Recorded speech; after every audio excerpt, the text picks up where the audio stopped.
नमस्कार, स्वागत है आपका TV9 भारतवर्ष के स्पेशल बुलेटिन में। आपके साथ मैं हूं सुमेरा खान, मेरे साथ मौजूद है मेरे सहयोगी समीर और प्रीति। शुरुआत करते हैं इस बुलेटिन की इस वक्त की बड़ी खबर के साथ। कन्याकुमारी में प्रधानमंत्री नरेंद्र मोदी ध्यान साधना कर रहे हैं। उनकी ध्यान साधना जारी है।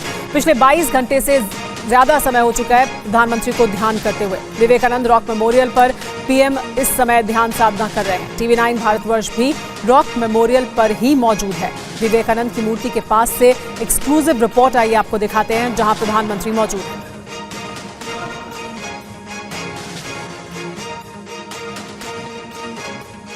विवेकानंद जी की जहाँ पर मूर्ति लगी है उसके ठीक सामने उनके गुरु, जिनसे उन्हें शिक्षा प्राप्त हुई, जिन्होंने मोक्ष का ज्ञान दिया और जिनसे ज्ञान अर्जित करने के बाद जिनकी अंत तक सेवा की, उन्होंने रामकृष्ण परमहंस जी की मूर्ति आप पीछे देख सकते हैं। यहाँ भी प्रधानमंत्री ने माल्यार्पण किया और इस जगह पर कई घंटे तक प्रधानमंत्री यहाँ पर बैठे रहे। वो ध्यान में थे और कैसे विवेकानंद जी ने पूरी दुनिया में भारत का लोहा मनवाया, भारत की भूमिका को बताया, कैसे विश्व धर्म सभा में उन्होंने सम्मेलन में कैसे भारत की भूमिका को बयान किया और कैसे दुनिया ने भारत का लोहा माना। वो तमाम चीज़ें उनको यहाँ पर याद दिलाती है और प्रधानमंत्री विवेकानंद जी के बेहद करीब खुद को पाते हैं। जब भी वो बंगाल जाते हैं, जब भी कई राज्यों में जाते हैं, तो इस बात का जिक्र करने से प्रधानमंत्री नरेंद्र मोदी पीछे नहीं हटते हैं कि कैसे वो विवेकानंद जी के आदर्शों पर चलना चाहते हैं। 7 चरण के चुनाव प्रचार खत्म हो गए हैं और उसके बाद पहली बार ऐसा हो रहा है तमिलनाडु और देश के इतिहास में, जब देश का कोई प्रधानमंत्री दक्षिण के एक राज्य में आकर 45 से 50 घंटे यहाँ पर गुजारे। प्रधानमंत्री जी इस वक्त इसी जगह पर एक कमरे में मौजूद हैं। कल से वो मौन है और ध्यान और साधना में है। इस दौरान वो कुछ भी नहीं खा रहे, सिर्फ तरल पदार्थ पर वो डिपेंडेंट है और किसी से मिल नहीं रहे हैं। सुबह कुछ तस्वीरें आई थी, उन तस्वीरों में साफ तौर पर देखा जा सकता है कि प्रधानमंत्री नरेंद्र मोदी जो जब सूर्य उदय होता है तो कैसे उनको जल चढ़ा रहे हैं, सूर्य को प्रणाम कर रहे हैं और उसके बाद ध्यान और साधना में है। हाथों में उनका रुद्राक्ष देखा गया और इसके साथ साथ गेरुआ वस्त्र में वो नजर आए। उसके बाद से प्रधानमंत्री की अभी तक कोई तस्वीर नहीं आई है, लेकिन ये ज़रूर है कि TV9 भारतवर्ष इस वक्त जहाँ पर मौजूद है, जहाँ पर विवेकानंद जी की मूर्ति है, वहाँ पर प्रधानमंत्री आए थे। यहाँ पर उन्होंने साधना की, यहाँ पर बैठे और कई घंटे यहाँ पर गुजारे। आज से लेकर कल तक भी प्रधानमंत्री को यहीं पर रहना है, विवेकानंद जी की छत्र छाया में रहना है और यहीं पर रहते हुए वो दुनिया को भी एक संदेश देना चाहते हैं, देश को भी एक संदेश देना चाहते हैं। एक राष्ट्र को कैसे भारत एक राष्ट्र के रूप में अग्रणी हो, 140 करोड़ लोगों का ये देश कैसे आगे बढ़े, भारत का डंका कैसे दुनिया में बचे और दुनिया कैसे भारत को स्वीकार करे, ये सपना प्रधानमंत्री के हृदय में है। और इसी सपने को लेकर 7 चरण के चुनाव प्रचार खत्म करने के बाद प्रधानमंत्री नरेंद्र मोदी इस वक्त तमिलनाडु में है। तो विपिन चौबे की ये रिपोर्ट आपने देखी। दरअसल पीएम मोदी कल शाम 6:45 से कन्याकुमारी में इसी विवेकानंद रॉक मेमोरियल में ध्यान कर रहे हैं। वो 1 जून की शाम तक ध्यान साधना में रहेंगे। कल जब वो कन्याकुमारी पहुंचे थे तब उन्होंने अम्मन मंदिर में पूजा अर्चना की थी और आज सुबह उनके सूर्य नमस्कार और ध्यान की तस्वीरें भी जारी की गई। और आपको दिखाते हैं हमारे सहयोगी विपिन चौबे जो वहीं पर मौजूद हैं, उनकी एक और रिपोर्ट। इस विवेकानंद जी के मंदिर में दाखिल होने के बाद माशाअल्लाह की मूर्ति दिखती है। प्रधानमंत्री यहाँ भी आए थे, यहाँ भी उन्होंने माथा टेका और उसके बाद वो विवेकानंद जी की मूर्ति के सामने बहुत देर तक बैठे रहे। पीछे मेरे आपको विवेकानंद जी की वो मूर्ति नजर आएगी जहाँ पर स्वामी विवेकानंद यहीं पर इसी स्थान पर, ऐसा बताया जाता है 1892 में 3 दिनों तक उन्होंने आकर ध्यान लगाया था और यहीं से उन्हें वो ज्ञान प्राप्त हुआ जिसके बाद पूरी दुनिया में भारत का डंका उन्होंने जाकर बजाया और आज भी लोग विवेकानंद जी को फॉलो करते हैं। हम इस मूर्ति के ठीक सामने पहुंच गए जहाँ पर देश के प्रधानमंत्री यहाँ पर बैठे थे। कई घंटों तक वो विवेकानंद जी की मूर्ति के सामने बैठे थे और विवेकानंद जी की मूर्ति के सामने प्रधानमंत्री एक संदेश भी देना चाहते थे कि इस तरह से कैसे वो उनको एडमायर करते हैं और प्रधानमंत्री ये संदेश भी देना चाह रहे थे। लेकिन प्रधानमंत्री के इस दौरे का विरोध भी हो रहा था, लेकिन इन सब के बावजूद अगले 50 घंटों के लिए, 45 से 50 घंटों के लिए प्रधानमंत्री नरेंद्र मोदी कन्याकुमारी के इस विवेकानंद रॉक मेमोरियल के अंदर मौजूद हैं। अब आपको पीएम मोदी की 24 तस्वीरें एक साथ दिखा रहे हैं और इन तस्वीरों में प्रधानमंत्री मोदी के ध्यान, साधना और भक्ति की झलक साफ देखी जा सकती है। और संवाददाता विपिन चौबे की विवेकानंद रॉक मेमोरियल से एक और ग्राउंड रिपोर्ट अब हम आपको दिखाने जा रहे हैं। टीवी9 भारतवर्ष इस वक्त विवेकानंद रॉक मेमोरियल के उस स्थान पर आपको लेकर आया है जहां पर देश के प्रधानमंत्री नरेंद्र मोदी मौजूद है। ये अपने आप में बहुत ऐतिहासिक स्थल है, ऐतिहासिक इस लिहाज से भी क्योंकि विवेकानंद जी ने 3 दिनों तक अपना समय यहाँ पर गुजारा था, तैरकर इसी समुद्र पर पहुंचे थे और 3 दिनों तक यहाँ पर ध्यान किया था। 3 समुद्र का अरब सागर है, हिंद महासागर है और बंगाल की खाड़ी, तीनों का मिलन जिस स्थान पर इस वक्त टीवी9 भारतवर्ष आपको लेकर आया है वहां पर देश के प्रधानमंत्री शाम को सर तिरुवल्लुवर वो मूर्ति नजर आएगी जहां पर कल प्रधानमंत्री को जाना है। पहले मां अम्बा की मूर्ति के दर्शन किए उन्होंने और उसके बाद विवेकानंद रॉक मेमोरियल पर पहुंचे। टीवी9 भारतवर्ष इस वक्त आपको वहां पर ले आया है। पहला टीवी चैनल है जो प्रधानमंत्री की मौजूदगी में विवेकानंद रॉक मेमोरियल पर पहुंचा है।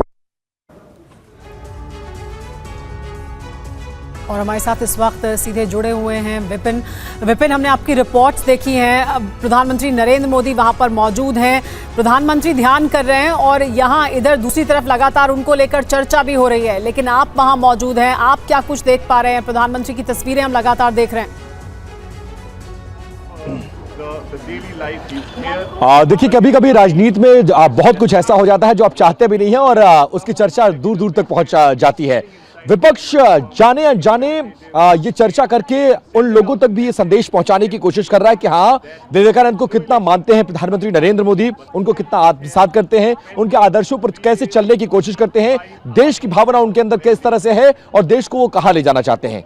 3 दिनों तक लगभग सुमार आप जानती हैं कि 50 घंटे उन्हें यहां रहना है, आधा वक्त बीत चुका है और टीवी9 भारतवर्ष पहला ऐसा न्यूज चैनल है जो वहां पर पहुंचा जहां इस वक्त प्रधानमंत्री नरेंद्र मोदी मौजूद है पिछले 25 घंटों से और जहां पर वो ध्यान और साधना में लीन है। हम जहां से ग्राउंड रिपोर्ट भेज रहे थे वो वही जगह है जहां सुबह प्रधानमंत्री मौजूद थे, वहीं से उन्होंने सूर्य नमस्कार किया, सूर्य को जल चढ़ाया, सूर्य उदय की तस्वीरें देखी और उसके बाद विवेकानंद जी के चरणों में वो साधना में बैठे कई घंटे तक गेरुआ वस्त्र में रुद्राक्ष लेकर वो ध्यान में रहे और उसके बाद अब एक गुप्त कमरे में वो बैठे हुए हैं जहां पर उनकी ध्यान और साधना जारी है। अगले 25 घंटे उन्हें और रहना है। इस दौरान वो मौन है, किसी से मिल नहीं रहे, किसी से बात नहीं कर रहे हैं, लेकिन हम वहां पर पहुंचे, उन तस्वीरों को दिखाया जो शायद अब तक किसी चैनल के पास नहीं पहुंची थी। और इन 25 घंटों के दौरान पूरे देश में चर्चा है, उत्तर से लेकर दक्षिण तक, सिर्फ तमिलनाडु नहीं, केरला, आंध्र, तेलंगाना, कर्नाटका, इन तमाम राज्यों में, क्योंकि प्रधानमंत्री नरेंद्र मोदी पहले ऐसे प्रधानमंत्री हैं पूरे 70 साल के आजाद भारत के इतिहास में जो 3 दिन तक दक्षिण के किसी राज्य में ध्यान के लिए आए हैं।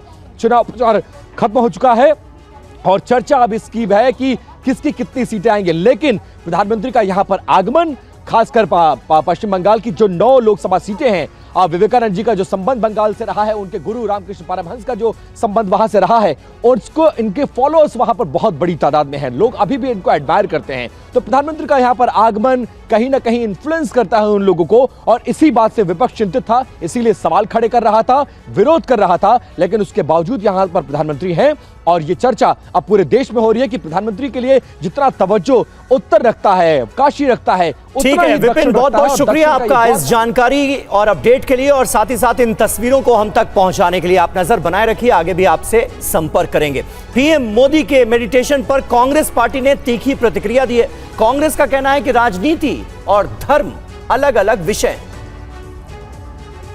कन्याकुमारी में जाके बैठ के ये जो करने का नाटक कर रहे, इससे अब 2000 4000 कितने पुलिस हो 10,000 तक वहाँ पर लोगों को लगा रहे ड्यूटी।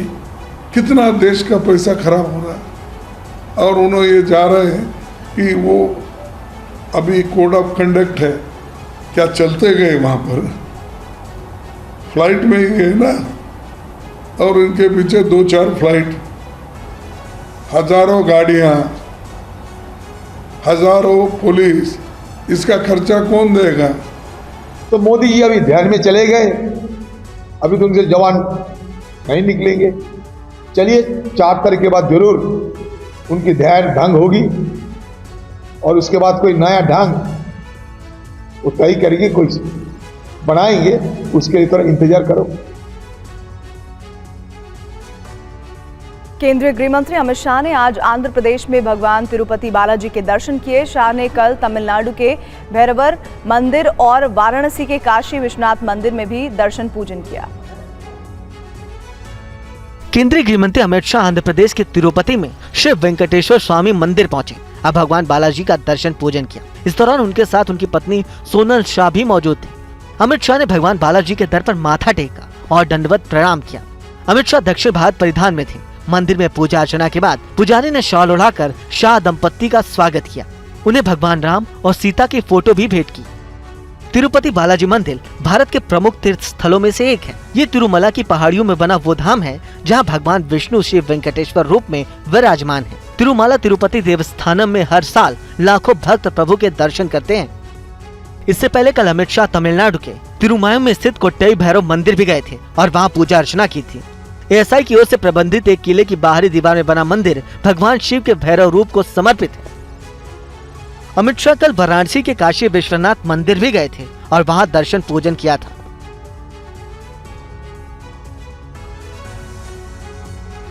दिल्ली के सीएम अरविंद केजरीवाल ने आज एक वीडियो जारी कर यह आरोप लगाया कि जेल में उन्हें प्रताड़ित किया गया। साथ ही उन्होंने 2 जून को जेल में सरेंडर करने की बात भी कही। जब मैं अभी जेल में था तो इन्होंने कई तरह से मुझे प्रताड़ित किया। इन्होंने मेरी दवाइयाँ रोक दी। मैं 20 साल से सीरियस डायबिटीज़ यानी शुगर का मरीज हूँ। पिछले 10 साल से मुझे रोज़ इंसुलिन के इंजेक्शन लगते हैं। रोज़ मेरे पेट में 4 बार इंजेक्शन लगते हैं। मेरी शुगर 300 सवा 300 तक पहुँच गई। इतने दिन तक शुगर इतनी हाई रहे तो किडनी और लिवर खराब हो जाते हैं। पता नहीं ये लोग क्या चाहते थे, इन्होंने ऐसा क्यों किया। जेल में मैं 50 दिन था। इन 50 दिनों में मेरा 6 किलो वजन कम हो गया। जब मैं जेल गया तब मेरा वजन 70 किलो था, आज 64 किलो है। जेल से छूटने के बाद भी वजन नहीं बढ़ रहा। डॉक्टर कह रहे हैं कि ये शरीर में किसी बड़ी बीमारी का भी संकेत हो सकता है। कई टेस्ट करवाने की ज़रूरत है। मेरे यूरिन में भी कीटोन लेवल बहुत ज़्यादा हो गया है। परसों मैं सरेंडर करूंगा। देश भर में हार्ट अटैक के केसेस में इजाफा हो रहा है। मध्य प्रदेश के इंदौर से ऐसी ही झकझोर देने वाली तस्वीर सामने आई है।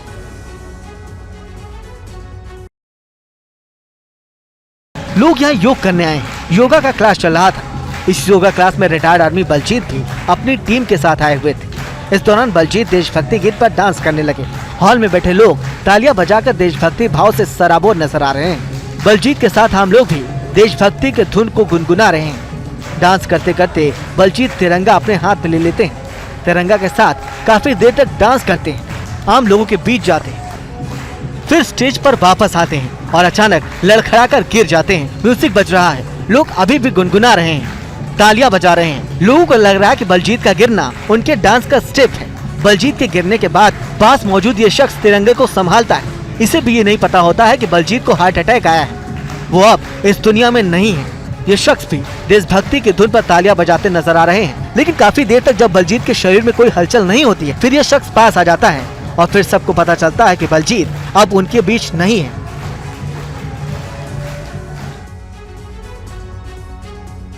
और भीषण गर्मी के बीच आज कई जगहों से हादसे होने की खबर सामने आई है, जिसमें किसी की जान गई तो किसी हादसे में भारी नुकसान जरूर हुआ। भीषण गर्मी के बीच हादसों का सिलसिला भी जारी है। ज्यादातर हादसों में भीषण गर्मी को ही वजह बताया जा रहा है। ये खौफनाक तस्वीरें यूपी के बुलंदशहर की है, जहां पुलिस चौकी परिसर में अचानक आग लग गई। इस भीषण आगजनी में पुलिस चौकी की पार्किंग में खड़ी कई कारें जलकर राख हो गई। इस आगजनी के लिए भीषण गर्मी को वजह बताया जा रहा है।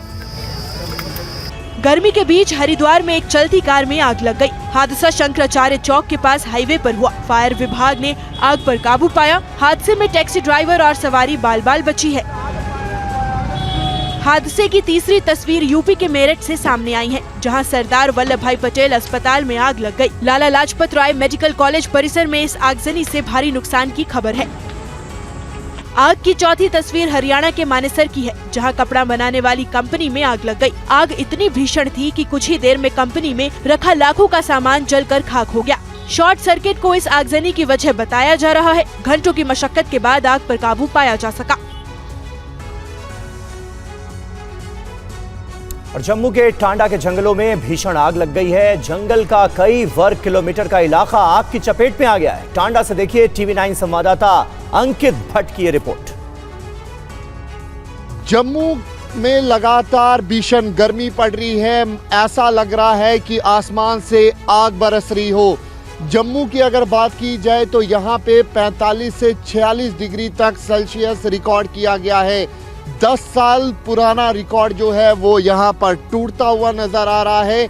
इस समय मैं मौजूद हूँ जम्मू रजौरी नेशनल हाईवे पे, और यहाँ पर जो अखनूर और सुंदरबनी के बीच में जो इलाका है वहाँ पर आप जंगलों में देखिए कि किस तरीके से भीषण आग यहाँ पर लगती हुई नज़र आ रही है। ये यहाँ पर दिखाता है कि किस तरीके से जंगलों में लगातार इस गर्मी के कारण आग लगती हुई नज़र आ रही है। आपको बता दें कि तकरीबन 500 से ज़्यादा इंसिडेंट जो है वो फॉरेस्ट फायर के रिकॉर्ड किए गए हैं, और अभी भी तस्वीरों में आप देखिए कि किस तरीके से भीषण आग लगी हुई है। भारी नुकसान जो है वो जम्मू संभाग के अलग अलग जंगलों में हो रहा है। बिहार के औरंगाबाद में गर्मी का कहर देखने को मिल रहा है। हीट वेव से 16 लोगों की जान चली गई है। औरंगाबाद के सदर अस्पताल में आने वाले मरीजों की संख्या लगातार बढ़ती जा रही है।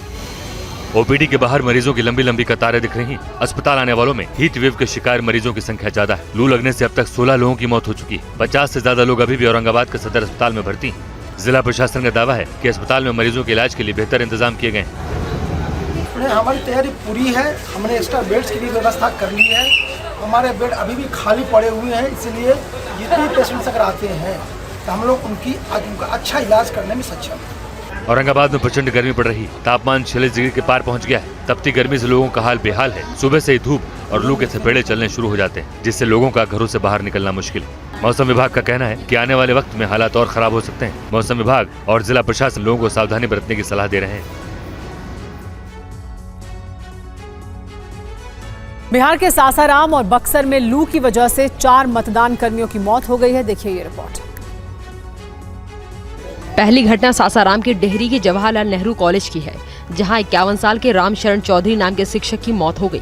वहीं दूसरी मौत की खबर शिवसागर से है, जहां किरहिंडी के रहने वाले शिक्षक ललित प्रसाद की मौत हो गई। वो मध्य विद्यालय पताही में कार्यरत थे। वहीं तीसरे मतदान कर्मी की मौत सासाराम के नासरीगंज में हुई। एक चकबंदी कर्मी चुनाव ड्यूटी के लिए जा रहे थे। इसी दौरान अचानक तेज गर्मी लगने के बाद उनकी तबीयत बिगड़ी और शेर अफजल खान की मौत हो गई। वहीं बक्सर में भी लू के चलते एक मतदान कर्मी की मौत हो गई। सर वहाँ पर ड्यूटी गए थे, वहाँ इटाड़ी में, वहाँ पर कोई सुविधा नहीं था। मेरा भाई का जान चला गया। अगर वो लोग सही समय पर एम्बुलेंस दे दिए होती तो मेरा भाई का जान नहीं गया होता। P1 में ड्यूटी था, उनको बोल रहे थे वहाँ पर कि हमको छुट्टी दिया जाए, हम जाएंगे घर, लेकिन वो छुट्टी का अनुमति नहीं दी है। बता दें कि बिहार के कई इलाके में काफी तेज गर्मी पड़ रही है। तापमान 47 डिग्री के आसपास पहुँच जा रहा है। गर्म हवाएं चल रही हैं। ऐसे में मतदान कर्मियों को काफी दिक्कत हो रही है। तीनों मृत मतदान कर्मियों के शवों को पोस्टमार्टम के लिए सासाराम के अस्पताल में लाया गया है। और बिहार में शिक्षा विभाग के अपर मुख्य सचिव के पाठक पर भी गर्मी का असर दिखाई दे रहा है। उन्होंने जून में लंबी छुट्टी का आवेदन किया है। क्या है ये पूरा मामला और क्यों चर्चा में, इस रिपोर्ट में देखिए। अपने फैसलों को लेकर अक्सर विवादों में रहने वाले IAS ऑफिसर के पाठक फिर सुर्खियों में है। ताजा मामला खुद उनकी छुट्टियों को लेकर है। शिक्षा विभाग के ऊपर मुख्य सचिव के पाठक ने 3 जून से 30 जून तक छुट्टी का आवेदन दिया है। दरअसल गर्मी के बावजूद के पाठक बिहार के स्कूलों में छुट्टी नहीं करने पर अड़े थे। राजभवन के आदेश को भी नजरअंदाज कर दिया। हालात ये हो गए कि गर्मी के प्रकोप से स्कूलों में छात्र छात्राएं बेहोश होने लगे। बुधवार को राज्य के 19 जिलों में करीब 350 बच्चे गर्मी से बेहोश हो गए, जिसके बाद सीएम नीतीश कुमार ने मुख्य सचिव को सरकारी स्कूलों को बंद करने का आदेश दिया और 30 मई से 8 जून तक स्कूल बंद कर दिया गया। लेकिन सीएम नीतीश कुमार के स्कूल बंद करने के आदेश में भी के पाठक ने संशोधन कर दिया। उन्होंने आदेश जारी किया कि छात्रों की छुट्टी तो होगी, लेकिन शिक्षक पहले की तरह सुबह 6 बजे से दोपहर 1:30 बजे तक स्कूल में रहेंगे और शिक्षा विभाग के पोर्टल पर बच्चों का डाटा अपलोड समेत दूसरे कार्य करेंगे। अब शिक्षकों को छुट्टी भले ही ना मिली हो, लेकिन उनके विभाग के मुखिया के पाठक गर्मी में लंबी छुट्टी चाहते हैं। गर्मी का कहर सिर्फ उत्तर भारत के मैदानी इलाकों में नहीं दिख रहा, बल्कि उत्तराखंड के पहाड़ी इलाकों में भी बुरा हाल है। नैनीताल की गर्मी से स्थानीय लोगों के साथ पर्यटक भी परेशान होने लगे हैं। नैनीताल का अधिकतम तापमान 30 डिग्री सेल्सियस तक जा पहुंचा है। इतनी गर्मी पड़ रही है कि लोगों को पंखा और कूलर चलाना पड़ रहा है। स्थानीय लोगों का कहना है कि उन्होंने ऐसी गर्मी पहले कभी नहीं देखी थी। नैनीताल में 94 से रह रहा हूँ मैं, लेकिन यहाँ पे ऐसा मैंने कभी नहीं देखा है कि 30 ईयर मेरे को होते हुए हो गए। आज का जो मौसम है बहुत गर्म हो रहा है, और वैसे अगर गर्म हल्का होता था तो शाम को बारिश हो जाती थी, लेकिन ऐसा तो मौसम कभी हुआ ही नहीं। अप्रैल से जून तक गर्मी से राहत के लिए मैदानी क्षेत्र से लोग नैनीताल जाते हैं, लेकिन इस साल हालत बहुत बुरी है। नैनीताल का बढ़ता तापमान लोगों की परेशानी की वजह बनता जा रहा है। लोग बढ़ती गर्मी के लिए पेड़ों की कटाई और जंगलों में लगी आग को जिम्मेदार मान रहे हैं। हम लोग इतने पेड़ काट रहे हैं और कंक्रीट जंगल्स खड़े कर दे रहे हैं यहाँ पे। This is one of the reasons, main reasons. जंगल फायर्स भी हो रहे हैं, मेन रीज़न यही है। जंगल फायर की वजह से जो स्मॉगिंग कभी नैनीताल में नहीं देखी थी वो यहाँ होने लगी है। देश के ज्यादातर हिस्से में जानलेवा लू चल रही है। इंसान से लेकर जानवर तक हर कोई बेहाल है।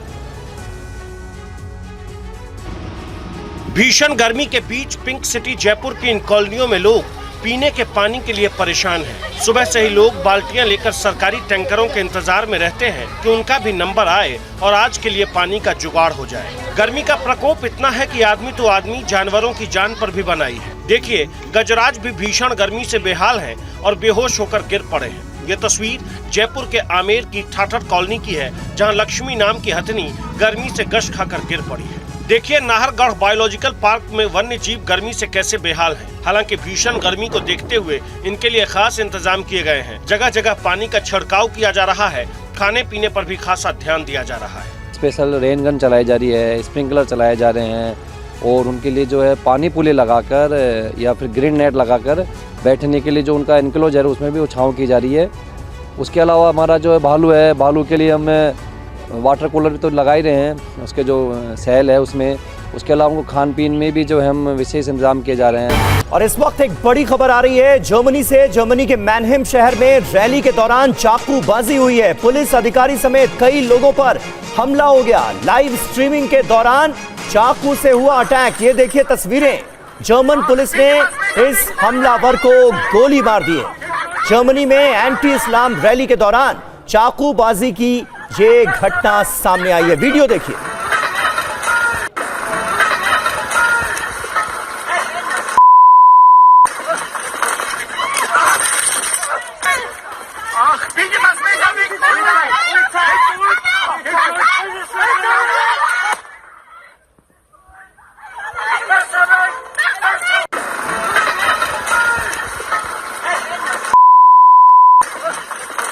और हमारे संवाददाता मनीष झा इस वक्त हमें ज्वाइन कर चुके हैं। मनीष, ये तस्वीरें इस वक्त हम देख रहे हैं मैनहेम शहर की, जर्मनी की ये घटना है। क्या हो रहा था, किस तरह की रैली थी, क्यों ये अटैक हुआ जिसके बाद हमलावर को गोली मारनी पड़ी पुलिस को? बिल्कुल समीर, देखिए ये जो एक दिल दहला देने वाली तस्वीर इस वक्त हमारे दर्शक देख पा रहे होंगे। कुछ देर पहले जर्मनी के मैनहेम शहर में दरअसल एक इस्लाम विरोधी एक पॉलिटिकल एक्टिविस्ट हैं, उनकी एक रैली हो रही थी और वहां पर एक व्यक्ति आता है और वो व्यक्ति सबसे पहले उस पर हमला करता है। वहां पर करीब 1 दर्जन से अधिक पुलिसकर्मी भी मौजूद हैं और इस वीडियो में साफ तौर पर आप देख सकते हैं कि उस पॉलिटिकल एक्टिविस्ट पर अटैक करने के बाद पुलिस वाले जाते हैं, उसे रोकने की कोशिश करते हैं, जिसमें कि वो खुद फिर एक बार खड़ा होता है और उसके बाद वो पुलिस पर भी अटैक करता है। पुलिस ऑफिसर पर अटैक करने के बाद जो वहां पर दूसरे और पुलिसकर्मी होते हैं वो उस पर गोली चलाता है, जिसके बाद हमलावर मारा जाता है। लेकिन उससे पहले तीन व्यक्ति को उसने गंभीर रूप से घायल कर दिया होता है चाकू से, और वहीं दूसरे और लोग जो हैं वो भी घायल बताए जाते हैं। तो देखिए, पुलिस की मौजूदगी में 1 दर्जन से अधिक पुलिस वालों की मौजूदगी में जर्मनी के मैनहेम शहर में आप एक ऐसी घटना देखते हैं जिसे आप चार्ली हेब्डो पार्ट 2 कह सकते हैं, जहां पर कि इस्लाम विरोधी एक राजनीतिक कार्यकर्ता पर पहले चाकू से हमला होता है। हालांकि इन दिनों अगर आप देखें तो यूरोप में इस तरह की घटनाएं दिखती है, जहां पर कई बार इस्लाम विरोधी जो कोशिश की जाती है पॉलिटिकल एक्टिविस्ट के द्वारा, जो खास करके फार राइट के ग्रुप हैं, उनके द्वारा दक्षिणपंथी राजनीतिक कार्यकर्ताओं के द्वारा इस तरह की घटनाएं होती है, जिससे लोग काफी उकसावे में आते हैं और कई ऐसे लोग जो इस्लाम धर्म को मानते हैं। हालांकि जो हमलावर मारा गया है उसको लेकर अभी पता नहीं चला है कि वो उसकी सिटीजनशिप क्या थी, क्या वो जर्मनी मूल के ही थे या फिर वो बाहर से आकर वहां बसने वाले लोगों में से थे। लेकिन निश्चित तौर पर उसके हमले करने के पीछे का जो पर्पस था वो यही था कि जिस व्यक्ति पर, पहले व्यक्ति पर वो हमला करता है, उसकी पहचान ही यही होती है कि वो एक दक्षिणपंथी कार्यकर्ता है जो लगातार इस्लाम के खिलाफ अलग अलग तरह से मुहिम चलाता रहता है, जिससे खफा होकर हमलावर चाकू लेकर आता है, उस पर हमला करता है और उसे गंभीर तौर पर घायल करने के बाद। मनीष, आप हमारे साथ बने रहिएगा। एक बार फिर से इन तस्वीरों का जिक्र कर देते हैं जो इस वक्त TV9 भारतवर्ष की स्क्रीन पर चल रही हैं। दरअसल ये तस्वीरें जर्मनी के मैनहेम शहर में है, जहां पर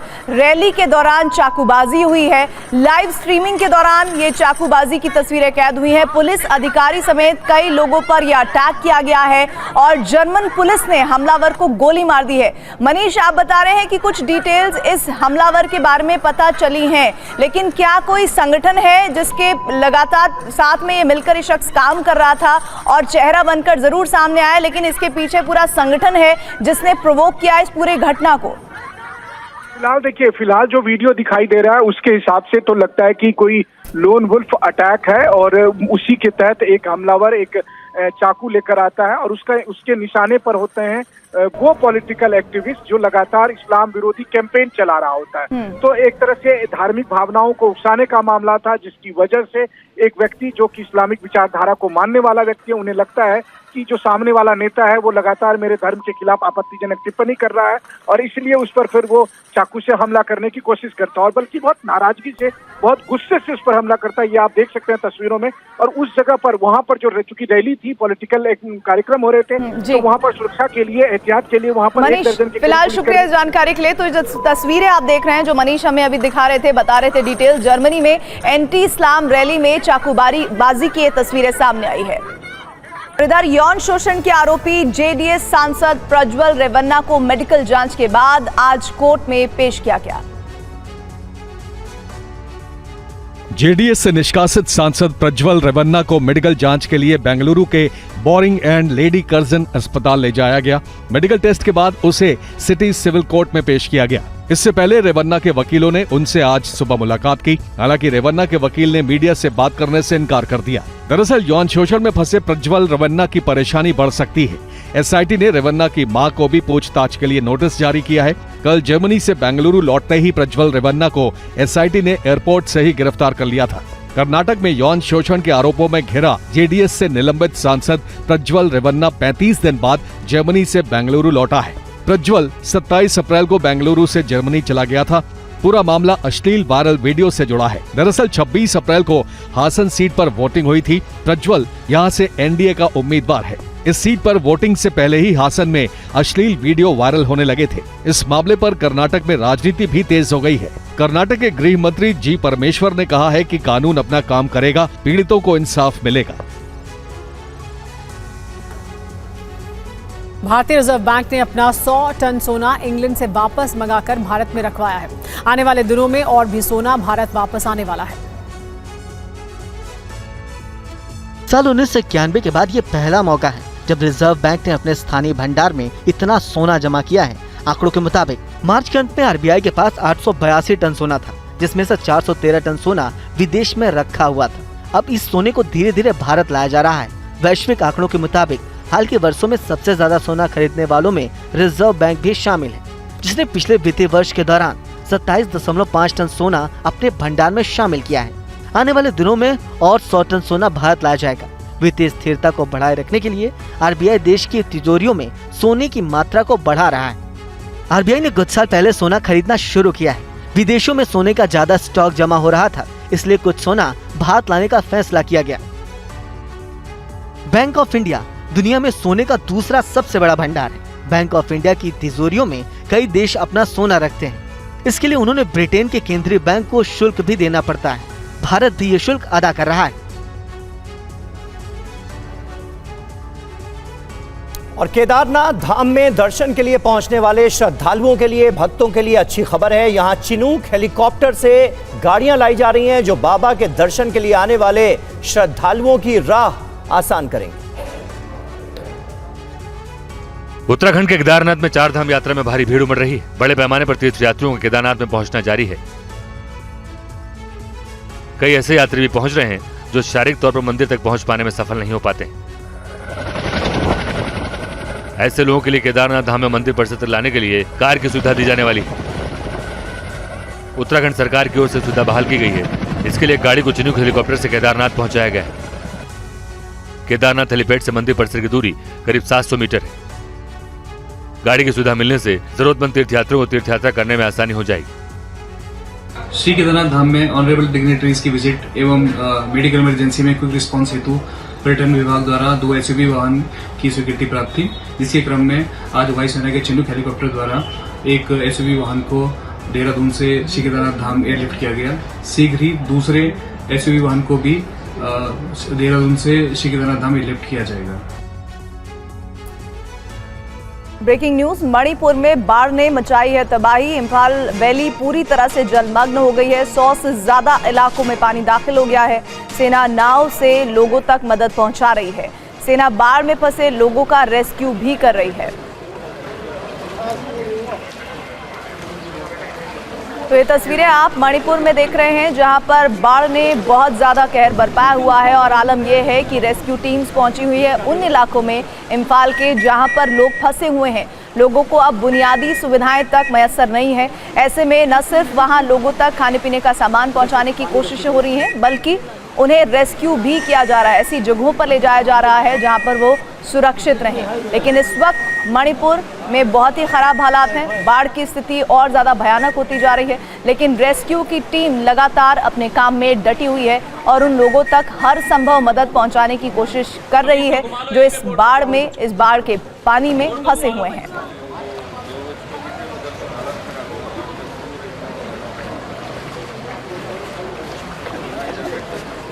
मणिपुर से तस्वीरें आप देख रहे हैं, जल प्रलय की तस्वीरें हैं, जहां पर लोगों को खाने पीने का सामान पहुंचाने के लिए रेस्क्यू टीम मुस्तैद है।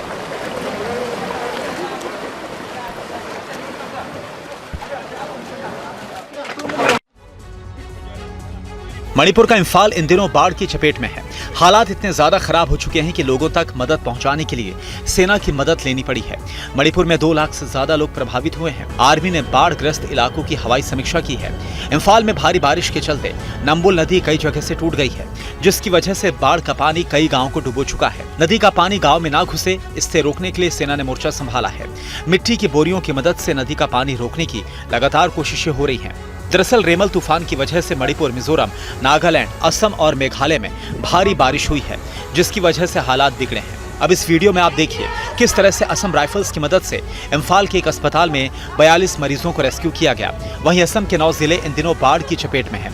बाढ़ में फंसे 2 लाख लोगों तक मदद पहुंचाने में प्रशासन जुटा हुआ है। तस्वीरें गुवाहाटी की है, जहां निचले इलाके के घर पानी में डूब गए हैं। बाढ़ का पानी असम के काजीरंगा नेशनल पार्क को भी अपनी चपेट में ले चुका है, जिसकी वजह से प्रशासन अलर्ट है। जानवरों को ऊंचाई वाली जगहों पर पहुंचाने का काम जारी है।